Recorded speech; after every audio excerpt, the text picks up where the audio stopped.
Okay. नमस्कार सभी को। कल मैंने एक इंट्रोडक्टरी वीडियो बनाया था क्लास ट्वेल्थ के टॉपिक्स के ऊपर। ठीक है। एंड एक्चुअली फ़िज़िक्स की जो शुरुआत है वो क्लास 11-12 से ही शुरू होती है। तो बेसिकली हम पहले क्लास ट्वेल्थ का सीरीज़ का एक वीडियो बनाएंगे, मीन्स ऑल्टरनेटिवली क्लास 11th का। जैसे कि आज क्लास ट्वेल्थ का एक लेक्चर आ रहा है, तो कल क्लास 11th का पहला लेक्चर आएगा, इंट्रोडक्शन टू फिज़िक्स। ठीक है। तो आप अपने अकॉर्डिंग उसे देख सकते हो। ठीक है। जो क्लास ट्वेल्थ में ऑलरेडी पढ़ रहे हैं वो यहाँ से शुरू कर सकते हैं, और जो क्लास 11th के बच्चे हैं वो कल का वीडियो देख सकते हैं। ठीक है। ओके। ये आज का जो हमारा टॉपिक है ना, वो इलेक्ट्रोस्टैटिक्स है। ठीक है। तो इलेक्ट्रोस्टैटिक्स हम लिख लेते हैं। ठीक है। शायद आपको दिख रहा होगा।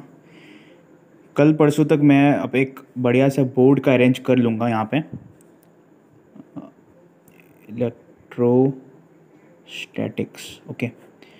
सो इलेक्ट्रोस्टैटिक्स, देखो सबसे पहले जो है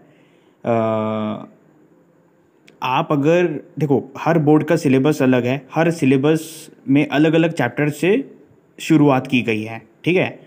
तो इलेक्ट्रोस्टैटिक्स बेसिकली जितने भी सीबीएसई बोर्ड वाले हैं उनसे शुरू किया गया है। तो चलो यहीं से हम पहले पढ़ते हैं। तो इलेक्ट्रोस्टैटिक्स जो ये पहले जो टर्म है, ये पूरा टर्म से इसका मीनिंग बयां हो रहा है। ठीक है। मीन्स स्टैटिक्स का मतलब क्या होता है? सबसे पहले तो स्टैटिक का मतलब क्या होता है? रुका हुआ, रुका हुआ। और इलेक्ट्रॉन मतलब कि चार्जेस या इलेक्ट्रॉन्स, कुछ भी मान सकते हो आप लोग। ठीक है। तो ये पहला वाला जो टॉपिक है, इसमें हम पढ़ेंगे रुके हुए चार्जेस के बारे में। ठीक है। ये पहला वाला जो शुरुआत है, इनिशियल फेज़ है। सबसे पहले तो यहाँ पे आप लोगों ने अपने लाइफ में, मीन्स मैं देखो ऐसे करके बताने वाला हूँ कि जो फिज़िक्स है वो केवल आप पढ़ोगे नहीं, आप अपने लाइफ में भी देखोगे कि भाई कहाँ कहाँ पे यूज़ हो रहा है। क्योंकि फिज़िक्स की डेफिनेशन ही ये है कि it is a subject where we study the phenomena, physical phenomenas. Okay. Physical phenomena को जो एक्सप्लेन करता है। तो देखो, जैसे कि यहाँ पे आपने डे टू डे लाइफ में देखा होगा कि स्पेशली ठंड के टाइम में ये ज़्यादा फील किया होगा। जब आप स्वेटर पहनते हो तब एक अजीब सी आवाज़ आती है। जब एक स्वेटर पहन के जब खोलते हो या पहनते हो, नया नया स्वेटर ना सूटकेस से निकाला, तो एक आपको एक आवाज़ फील हुआ। ठीक है। कान में किस करके, या फिर कभी कभार एक चेयर बहुत देर से कहीं पे रखा हुआ है, वहाँ पे जाके आप अचानक से बैठ गए तो आपको थोड़ा सा झटका जैसा महसूस हुआ, थोड़ा सा ऐसा फील हुआ कि आपके जो रोंगटे हैं जो हैं वो खड़े हो गए। ठीक है। समझ रहा है मैंने कि समझ में आ रहा है? तो वो चीज़ मैंने आपने फील किया होगा अपनी लाइफ में। कभी कभार आपने ये फील किया होगा कि आप किसी रूम में जा रहे हो तो उसके दरवाजे को आपने अचानक खोल दिया, तो फिर वहाँ पे अचानक आपने एक अजीब सी एनर्जी महसूस की, एक चार्ज महसूस किया ना। ठीक है।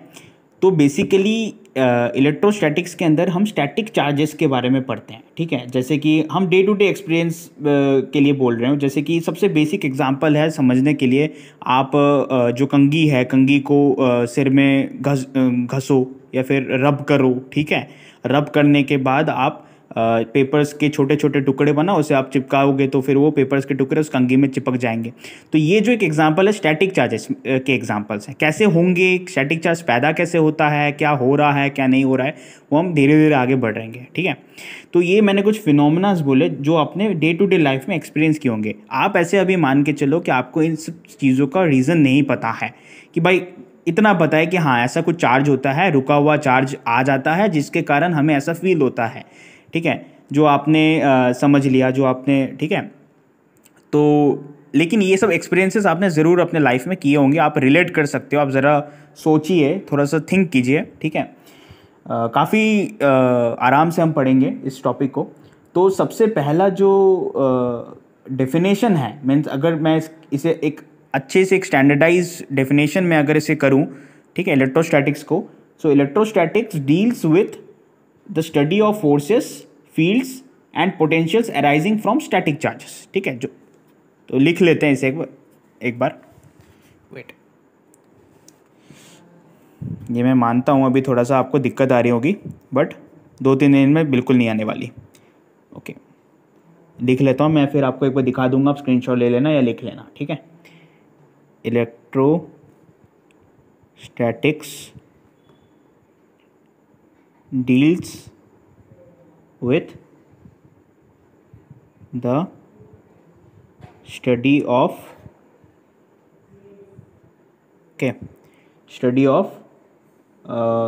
forces, fields and potentials.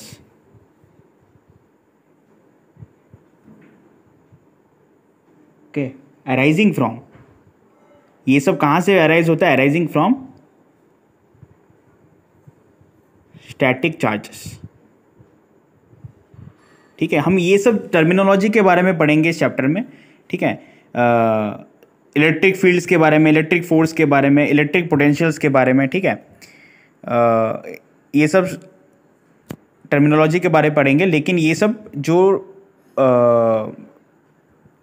Quantities है, फिजिकल क्वांटिटीज़ है होंगी, ये किसके कारण क्रिएट हो रहा है? ये स्टैटिक चार्जेस के कारण क्रिएट हो रहा है। सबसे पहले देखो, ये देखो, आपको पता होना चाहिए कि जो इलेक्ट्रोमैग्नेटिज्म है ना, ये आप देख सकते हो, एक मिनट, आप डेफिनेशन को एक बार देख सकते हो। ओके, ये जो इलेक्ट्रोमैग्नेटिज्म वाला जो पूरा टॉपिक है, इलेक्ट्रोस्टैटिक्स ना, सबसे बेसिक है इलेक्ट्रोस्टैटिक्स ना, इलेक्ट्रोस्टैटिक ना। फिर आता है आपका इलेक्ट्रोमैग्नेटिज्म, इलेक्ट्रोमैग्नेटिज्म जहाँ पे मैग्नेटिज्म भी इंक्लूड हो जाता है। और फिर आता है आपका इलेक्ट्रोडायनामिक्स ना, ये भी एक अलग ब्रांच है ना, अलग ब्रांच है यहाँ पे। मतलब कि बस डिफरेंस यही है दोनों में कि यहाँ पे चार्ज जो है स्टैटिक रहता है, स्टैटिक चार्ज है, यहाँ पे मूव करता है और कुछ नहीं। सेम चीज़ हम यहाँ पर भी पढ़ेंगे, लेकिन ये मूवेबल चार्जेस के लिए, ये स्टैटिक चार्जेस के लिए। और यहाँ पे बस डिफरेंस है कि मैग्नेटिज्म भी इंक्लूड हो जाता है। ये मैं आगे थोड़ा इसे एक्सप्लेन करूँगा, इलेक्ट्रोमैग्नेटिज्म के फील्ड को। ठीक है, ओके, ओके, तो आपको पता है कि और मैं थोड़ा सा हिस्ट्री बता दूं ना। सबसे पहले जो ये जो इलेक्ट्रोस्टैटिक्स जो मैं बोल रहा हूँ, सबसे पहले एकदम हिस्ट्री से मैं अगर एग्जांपल उठाऊं तो एक फिलोसोफर था थेल्स बोल के। ठीक है, ग्रीस का एक फिलोसोफर था, कम से कम 600 बिफोर क्रिस्ट BC में उसने ये क्या बोलते हैं, जो स्टैटिक या इलेक्ट्रॉन्स या ठीक है, इसका कॉन्सेप्ट उसने अपने टाइम पे दिया था। ठीक है, तो वो ग्रीस का जो शब्द है क्या बोलते हैं, ये जो इलेक्ट्रिसिटी जो है, ये जो टर्मिनोलॉजी आप देखते हो कि इलेक्ट्रिसिटी, ये जो टर्मिनोलॉजी है, ये पूरे लिटरेचर में इलेक्ट्रॉन शब्द से आया। ठीक है, जिसका मतलब इलेक्ट्रिसिटी होता है। और ये जो थेल्स बोल के ये जो फिलोसोफर था, इसने सबसे पहले ये टर्मिनोलॉजी का बयां किया था अपने टाइम पे। ठीक है, ओके, 600 BC। ठीक है, 600 BC ये उसका टाइम था। ओके, तो ये आप थोड़ा फिलॉसफी पढ़ोगे तो आपको पता चलेगा कि एक्चुअली सारी टर्मिनोलॉजी चीज़ों की शुरुआत, सोच डेवलप कहाँ से हुई। ये इंपॉर्टेंट है सबसे पहले सोचना कि सोच कहाँ से डेवलप हुई। ओके, अब इसमें हम थोड़ा सा आगे बढ़ते हैं ना। जैसे कि ये आप देख लीजिए एक बार ना, जितना मैंने लिखा है। ठीक है, ओके, अब आपने जैसे कि मैं आपको थोड़ा सा एग्जांपल देके समझाता हूँ कि एक्चुअली मैं कहना क्या चाह रहा हूँ, कैसे स्टैटिक चार्ज प्रोड्यूस होते हैं, कैसे क्या बोलते हैं। ठीक है, जो भी मैं चीज़ों के बारे में बात कर रहा हूँ ऊपर, वो कैसे प्रोड्यूस होता है। तो आपको पता होगा कि जैसे कि अगर आपने मान लो कि एक ग्लास रॉड लिया है, ये एक ग्लास रॉड है, ये एक एक्सपेरिमेंटल, देखो एक्चुअली कई दशकों से साइंटिस्ट ने बहुत सारे एक्सपेरिमेंट किए हैं, ऐसे ही नहीं बोल दिया ना। देखो सबसे पहले तो आपको ये भी यहाँ पे समझना चाहिए, स्टैटिक चार्ज मैंने डायरेक्ट इंट्रोड्यूस कर दिया, लेकिन सबसे पहले सवाल आपके दिमाग में ये आना चाहिए कि चार्ज क्या होता है ना, चार्ज होता क्या है ना, या फिर क्या बोलते हैं, चार्ज टर्मिनोलॉजी आया कहाँ से। ठीक है, तो ये जो है चार्ज टर्मिनोलॉजी को समझने के पहले इनके ऊपर किए गए अलग अलग एक्सपेरिमेंट्स को समझना पड़ेगा। जैसे कि मैंने एक एग्जांपल देके समझाने की कोशिश कर रहा हूँ, जैसे कि ग्लास रॉड लिया, मान लो साइंटिस्ट ने ऐसे बहुत सारे एग्जांपल्स खुद से किए हैं, मैं बस एक दो एग्जांपल देके आपको समझाऊंगा, और ऐसे ही कई एग्जांपल साइंटिस्ट ने दशकों से किए हैं। उसके बाद जाके वो लोग चार्ज टर्मिनोलॉजी तक पहुंचे, उसके बाद वो लोग चार्ज की क्लासिफिकेशन में पहुंचे कि भैया चार्ज कितने प्रकार के होते हैं, पॉजिटिव चार्ज, नेगेटिव चार्ज। और वो आपको अपने नाम भी सुना होगा, बेंजामिन फ्रैंकलिन बोल के एक महान वैज्ञानिक थे, उन्होंने चार्ज की डिस्कवरी की। अब वो वहां तक पहुंचे कैसे, ये सोच पहले आपके अंदर डेवलप होना चाहिए कि किस हिसाब से वो चार्ज जो है जनरेट हुआ, मैं चार्ज के बारे में वो जाने कैसे ना। तो एक्सपेरिमेंट्स के थ्रू जाने, क्योंकि साइंटिस्ट तो एक्सपेरिमेंट ही करेंगे, उसके बाद ही थ्योरेटिकल कंक्लूजन्स निकालेंगे ना। ठीक है, तो सबसे पहले उन्होंने एक ग्लास रॉड लिया, ठीक है, उसे जो है सिल्क में, ये कोई भी सिल्क का कपड़ा ले लो या फिर ठीक है ये तुम सिल्क ले लो, इसमें ग्लास रॉड को रब किया। ठीक है, तो ग्लास रॉड को रब किया, उसके बाद फिर क्या हुआ, उसके बाद अब ये तो पता नहीं कि इसमें देखो इसमें आइडियली हमें अभी पता है कि ग्लास रॉड में पॉजिटिव चार्ज आ जाता है और सिल्क में नेगेटिव चार्ज आ जाता है, लेकिन उस टाइम में आप ज़रा सोचो कि उस टाइम में पॉजिटिव नेगेटिव तो दूर की बात, ये नहीं पता कि चार्ज क्या होता है। साइंटिस्ट की नज़रिए से देखो ज़रा ना, कि एक ऐसा पर्सन जो, एक ऐसा साइंटिस्ट जो एक एक्सपेरिमेंट के लिए या फिर ठीक है दोनों को रब कर रहा है, घिस रहा है ना, ये देखने के लिए कि क्या होता है। ठीक है, तो उसे नहीं पता कि यहाँ पे पॉजिटिव है, यहाँ पे नेगेटिव है, ये इनका कंक्लूजन क्या होगा। फिर उसने ये चेक किया कि जब मैंने कि उसने ऐसे रब किया ना, साइंटिस्ट ने जब इन दोनों को रब किया, तब यहाँ पे कुछ अमाउंट ऑफ चार्जेस आ गए होंगे जो उसे दिख भी नहीं रहे होंगे, यहाँ पे भी कुछ चार्जेस आ गए होंगे। हमें तो पता है कि भैया आफ्टर एक्सपेरिमेंट्स हमें रिजल्ट पता है कि यहाँ पे पॉजिटिव चार्ज, यहाँ पे नेगेटिव चार्ज। पॉजिटिव चार्ज मतलब कि यहाँ के कुछ जो इलेक्ट्रॉन्स जो है वो इधर उठ के आ गए, ये सिल्क में ऊपर आ गए। ठीक है, तो फिर क्या हुआ कि जो सिल्क है ये जो है ये एक सिस्टम लिया उन्होंने, ये एक सिस्टम लिया। ठीक है, और दूसरा सिस्टम उन्होंने लिया, मान लो कि एक प्लास्टिक लिया उन्होंने, प्लास्टिक का रॉड लिया। ओके, प्लास्टिक रॉड लिया और एक वूल जैसा कुछ लिया या फिर ठीक है कुछ भी उन्होंने लिया। ठीक है, वूल जैसा कंटेंट लाइक दिस लिया। ठीक है, कॉटन और वूल जैसा ही। ठीक है, फिर अब इन दोनों को रब किया, यहाँ पर भी कुछ अमाउंट ऑफ चार्ज आया। अब आपके समझने के लिए मैं लिख देता हूँ यहाँ पे कौन सा चार्ज आएगा ना। यहाँ पे जैसे कि प्लास्टिक की बात है तो यहाँ पे जो है नेगेटिव चार्जेस आ जाएंगे, मीन्स यहाँ का जो इलेक्ट्रॉन है उठ के इधर आ जाएगा। ठीक है, वूल का जो इलेक्ट्रॉन है तो, और यहाँ पे पॉजिटिव चार्ज फिर बचेगा। ठीक है, यहाँ पे पॉजिटिव चार्ज जनरेट हो जाएगा वूल के ऊपर। तो उन्होंने अलग अलग तरीके से एक्सपेरिमेंट्स किए, जैसे कि उन्होंने फिर मैं आपको समझाने के लिए बता रहा हूँ, एक्सपेरिमेंट्स के तरीके बहुत अलग अलग होते हैं, बहुत अलग अलग इंस्ट्रूमेंट वो लोग अपनाते हैं ना। ठीक है, तो वो अगर आपको समझाऊं तो आपको मुझे थोड़ा सा और टाइम लगेगा, बोर्ड चाहिए मेरे को, मैं उसमें अच्छे से आपको फिर कभी बताऊंगा। लेकिन अभी के लिए कॉन्सेप्ट समझने के लिए आप ये चीज़ को ज़रूर समझें कि उन्होंने क्या किया कि ये जो सिल्क है, सिल्क का थोड़ा सा टुकड़ा प्लास्टिक रॉड के सामने लेके आए तो वो रिपेल करने लगा। वो देख रहे हैं कि भैया ये तो रिपेल कर रहे हैं। ठीक है, और ग्लास के जब वूल के सामने लेके आए तब वो एक दूसरे को न्यूट्रलाइज कर दिया मीन्स अट्रैक्ट किया। मीन्स अगर थोड़ा सा टुकड़ा लेके उन्होंने एक्सपेरिमेंट किया तो वो एक दूसरे के पास आ रहे थे। ओके, फिर जाके वो उसके बाद थोड़े टाइम बाद कोई इफेक्ट नहीं दिख रहा था, मीन्स न्यूट्रलाइज हो चुका था। तो अब देखो उन्हें नहीं पता कि ये पॉजिटिव कौन से में नेगेटिव है, लेकिन उन्होंने बस एक्सपेरिमेंट के आधार पर देखा और ये कंक्लूजन निकाला कि जो लाइक चार्जेस होते हैं, जो एक टाइप के चार्जेस होंगे, अब एक टाइप के चार्ज तो कुछ भी हो सकता है, उन्हें तो नहीं पता कि भैया यहाँ पे नेगेटिव है या पॉजिटिव है। तो जो लाइक चार्जेस होते हैं वो एक दूसरे को रिपेल करते हैं और जो अनलाइक चार्जेस होते हैं वो एक दूसरे को अट्रैक्ट करते हैं। Unlike charges attract each other, negative positive, and like charges same kind of charges होते हैं वो अट्रैक्ट ईच अदर, मतलब कि वो एक दूसरे को रिपेल करते हैं। ओके, यानी कि positive negative attract, negative repels, ये रिपेल ये अट्रैक्ट्स ना। ठीक है, अब यहीं से उन्होंने क्वांटिफाई किया ना।